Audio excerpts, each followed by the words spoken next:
Philadelphia. If you could see me, Philly, worldwide, I have a big smile on my face right now because the reason that I actually live here in Philadelphia, Pennsylvania, is sitting across from me. Many years ago, my aunt, Donna Ford, decided to make the journey across the state. You know what, now that I think about this, she's from Uniontown, so it's only right that she supports and is the queen of the union movement for healthcare workers here in Philadelphia. Wow. I'm so happy to have her. Again, she's from Uniontown, home of the Big Mac, Ernie Davis, and the world's #1 diversity recruiter, Kenneth L. Johnson. But more importantly, we have Donna Ford, East End Zone, here today. Aunt Dawn, what's really good? How's everything?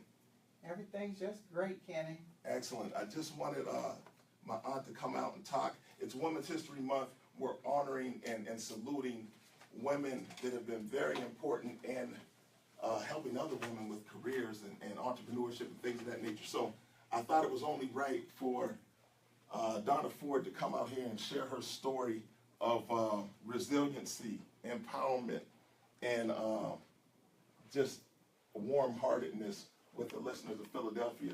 Some of you know her, some of your parents know her, some of your grandparents know her. This is what she's meant to this city as a co-founder of 1199C and a former executive vice president.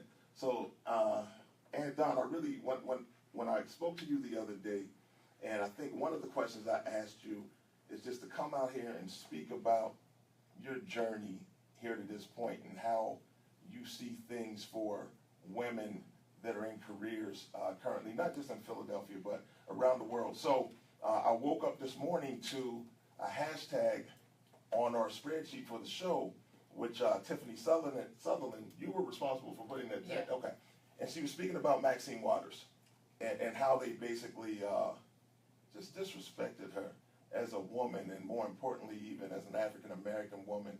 And some of the stories you were sharing with me about fighting men on the picket line and things of that nature, just stuff that you can't imagine taking place, but it was real. So tell me about the story. How did it all start for you? How did you get involved with labor?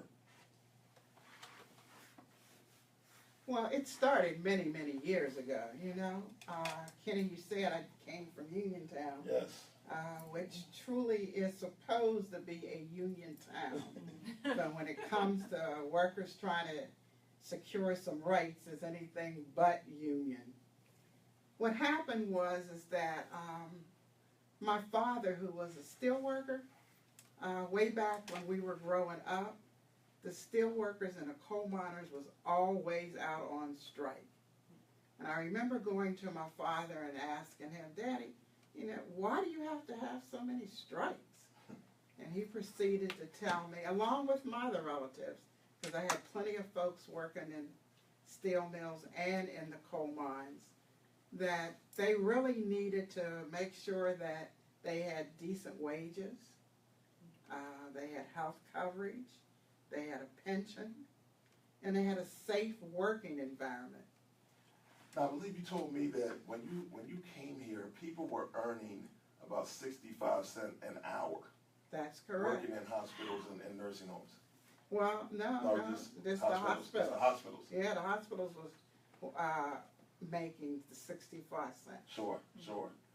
And that, yeah, even in Uniontown, we were making a little bit more money than that. Wow. Okay. But yeah, I thought, you know, I just, and thinking about that number and thinking about, you know, supporting other people on a wage like that, it's really hard to fathom.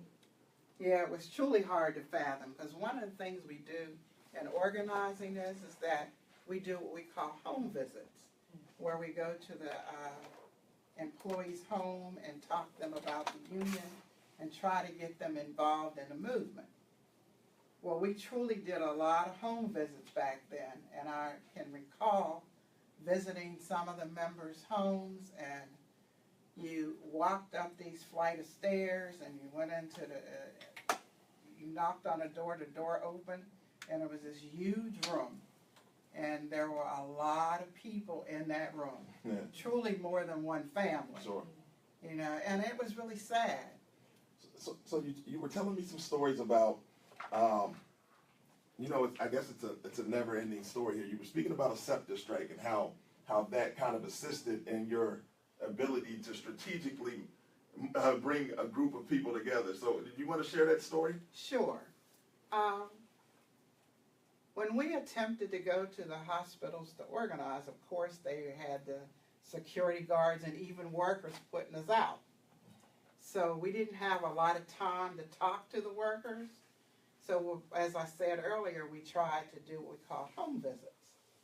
Well, what luckily happened was SEPTA was out on strike this particular year. Yeah, we know that story. SEPTA was out on strike, and the hospital had gotten some station wagons to take the workers up and down Broad Street. So I went to Hanneman Hospital, and I rode every station wagon that was going up and down Broad Street for about 3 weeks. And it gave me a lot of time to talk to the workers. Sure. And we got a lot of workers signed up that way. And so what year, when are we talking? When was this? Like, what year would you say this was, probably? 1970. Okay, wow. In 1970. We got a lot of workers signed up. Then what happened is that when I first came to Philadelphia, they had 3 nursing homes organized. The nursing homes weren't covered under the Act 195, which later was the act that gave hospital workers the right to organize. When we came here, the hospital workers didn't have a right to organize. So we had to get a law passed that would give them the right to organize. So what we did is that we put together committees at, I forget how many hospitals now, made up of men and women, mostly women, because in the hospitals back then, and even today, you know, it's mostly women Sure. who make up a bulk of the staff. So we convinced them, some of the women and men, to be on our organizing committee. Okay. So once we got our organizing committees together, we asked for union recognition. The employer would not recognize a union, and so we had to work on getting this law passed that gave us some right to unionize. In the meantime, while we were attempting to get the law passed, we had to go up to Harrisburg and go and talk to the state representatives, trying to get them to understand our plight and why it was necessary that Act 195 be passed so that the workers could have some rights. Sure. We attempted to tell them what the working conditions were in the hospital, which was deplorable. The workers not only weren't making any wages, they didn't have any pension. They hardly had anything. Very few sick days, very few holidays. So they were a little hard to understand at first. So we decided just do our tactics. We would go up on Friday right before it was time for them to be leaving and have sit-ins in their office. Okay. And we would sit in the office overnight, the whole weekend. So they couldn't leave. Wow. Because we're laying out, stretched out in our office, sleeping, doing whatever else we please, trying to convince them the importance. You know, who's coming to Harrisburg and sleeping on some floor in the rotunda if, wow. you know, if we're not serious about what we're doing? You know, it's you guys have helped so many families. It was really interesting. I believe last week after the show, when I announced that you were coming, and my co-host Tiffany Southerland mentioned that she was familiar with the union.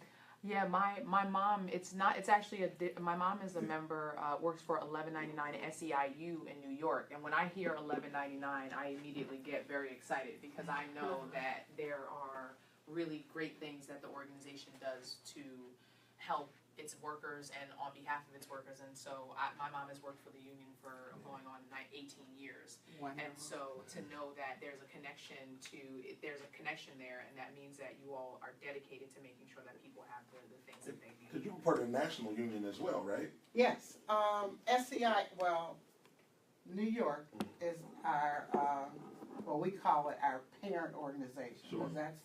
Because that's the district that started it all. So what happened is that we've had a few battles, and we've spun off, because everybody used to be 1199 National Union of Hospital and Healthcare Employees. And everyone outside of New York had an initial behind their 1199. So I forget the year that 1199 New York merged with SEIU. Oh yeah, I think I was in college when that happened. I remember my insurance got different after that. It got better, but it got different after that. That speaks to the point we were speaking about, how it affects an entire family. Absolutely, absolutely. Oh yes, because when we were organizing, we promised the workers, you know, if you stick with us, we promise you your wages is going to go up. You're going to have a pension that you can afford to retire off of without having to have a second job.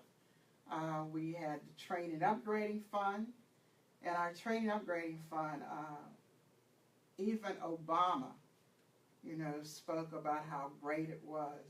And he used our training fund as the model for the whole country when he was in office. Because through our training fund, we have different programs. One, we have the tuition assistance, where the members can go to college and fully paid for by the fund through the union. The members don't have to pay anything. And if you are selected for a full-time program, that fund will pay all of your years in college. And all you got to do is study, and they'll provide tutors for you if you need them.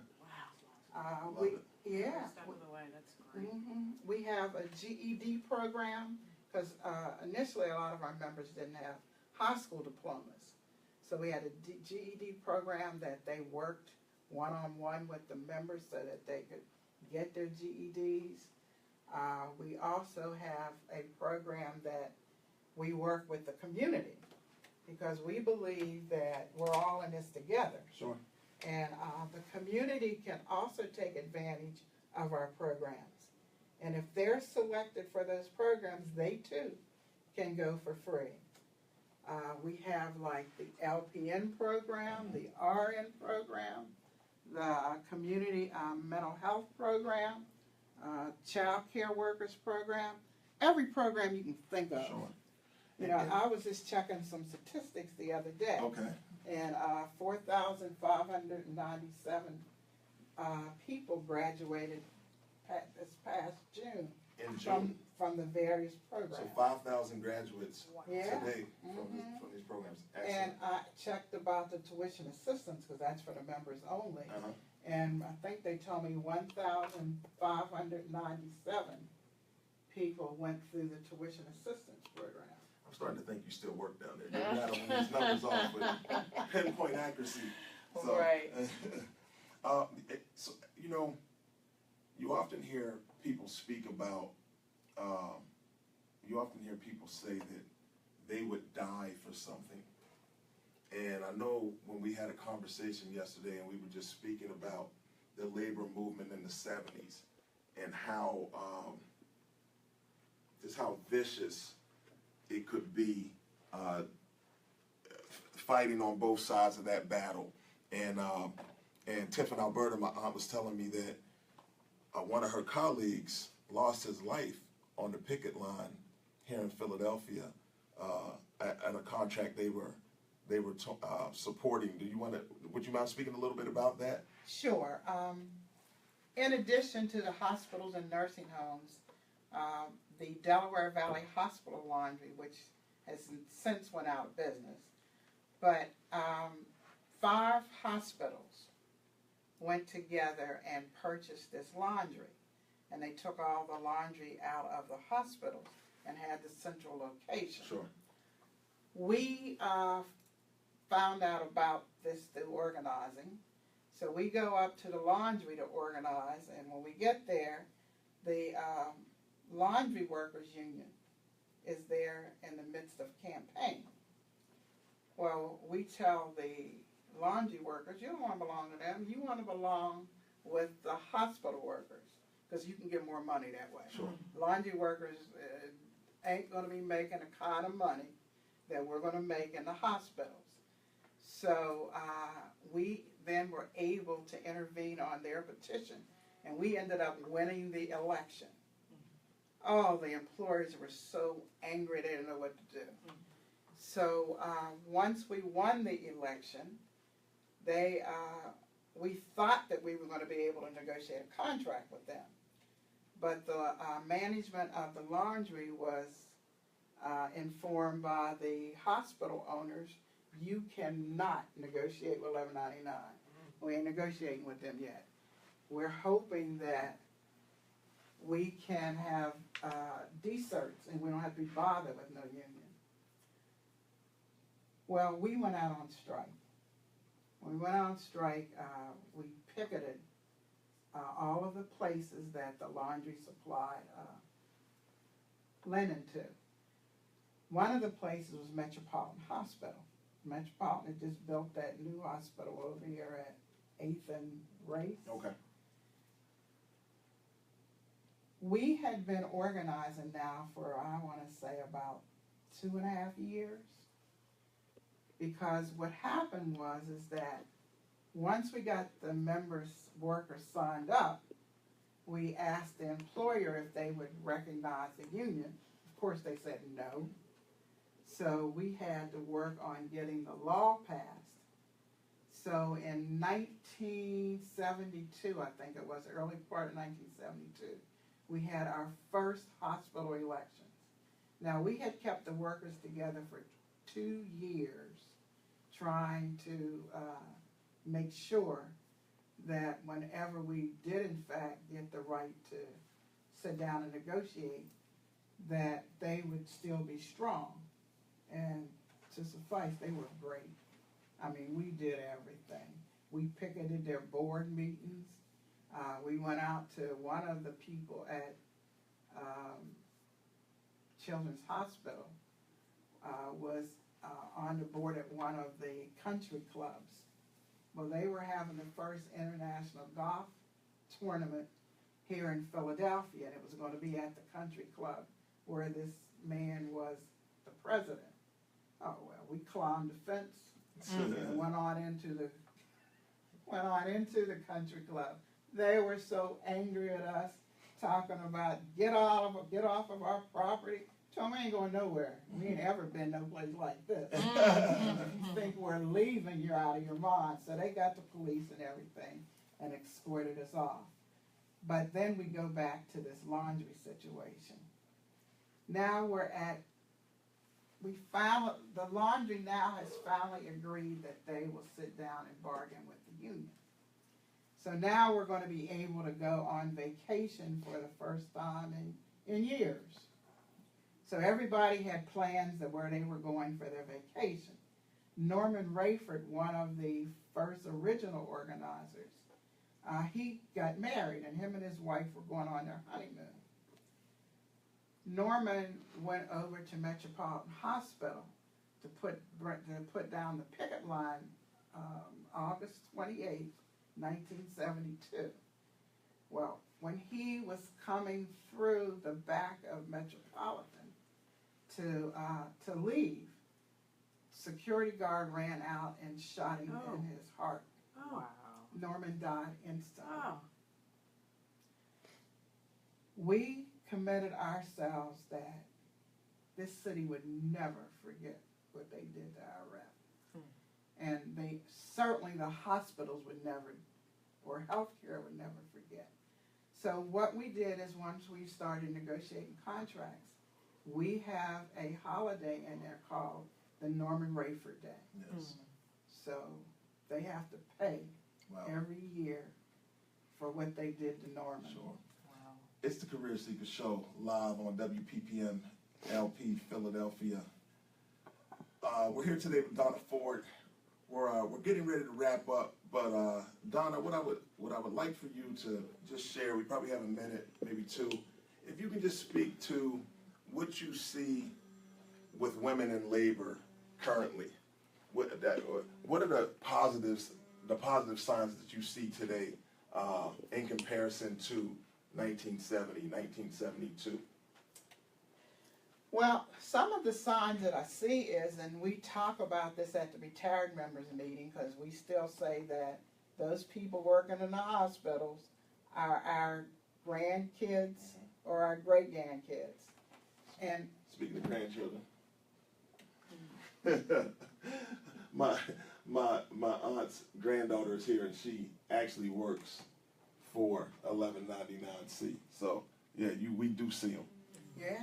So we talk to them about talking to their kids about the importance of unionization, because we still have some places that aren't organized, but I believe that this next generation, they're going to get them, because based on the economy and how they think they can still treat workers today, there's a lot of things still missing, because the employers seem to have a problem with making sure that they provide the basic essentials for women. But I think these young women today are a whole lot more aggressive, and they're not going to take no for an answer. I worked with two of them on the Career Seeker Show. Yeah, You laid the groundwork for it, though. You did. So it's going to work. We're going to get it. It's Donna Ford. It's the Career Seeker Show. We are so thankful that you took the time out of your day to come down here and spend some time with myself. Alberta Recruits. Myself, Alberta Bertolino, Tiffany Southerland, and the Career Seekers team. Ladies, anything? Thank you for your literally laying the groundwork for an amazing organization that has helped so many people in the city of Philadelphia and in surrounding areas, and even setting an example, I'm sure, for other organizations to build off of. Absolutely agree. And Kenneth, thank you for having your Donna. You are so inspiring, and what a great way for us to close out the Women's History Month. So Absolutely. it's such an inspiring story. Thank you so much. It truly indeed is. So we'd like to thank Donna Ford for coming out today. On behalf of Philly Cam, the Career Seekers team, we'd like to thank you, the listener, the live streamer, the Facebook follower. We do this every Wednesday, 4 to 5, WPPM FM 106.5 Philadelphia. Next week, we are booked with, I believe, Lowe's, and hopefully the young lady from Texas that's coming out as well. This is what we do. It's the Career Seeker Show. Tiff South. All right, everybody. Really appreciate you. Alberta Bertolino. See you, Seekers. Really appreciate you. Will Martin, you know I got you. Yo, is it a wrap? It's a wrap, Gold. Let's do it. Career Seeker Show. Give us a call next week, 215-923-WPPM. We will be here with representatives from Lowe's and representatives from Verge Mobile. We just want to introduce you to the career seeker. We want to introduce the career seekers to the people out here that are making the hiring decisions. That's all we want to do. So we are so thankful that you let us do that weekly with you. Thank you, Philly. We'll see you next week, Wednesday, 4 o'clock. Let's go.